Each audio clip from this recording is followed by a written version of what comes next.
Съвременния мъж преди беше различно.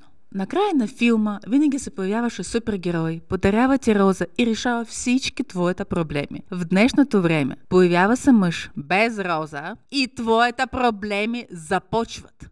Неговите бившите деца, кредити, неразбирателство, иска да живее при теб, в твой апартамент нанесе със своите куфари. Ти трябва да решаваш проблеми на неговата майка, жената, децата.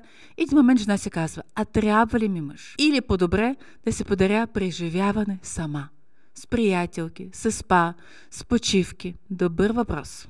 Така че мъжете, ако ви се появявате пред жената, носите в себе си роза и ги в тюб. Подарите преживяване на нея.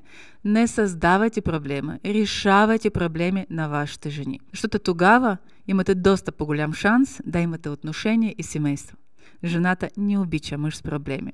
Жена обича мъж с цветя и преживявания. Ги в тюб, правилния избор.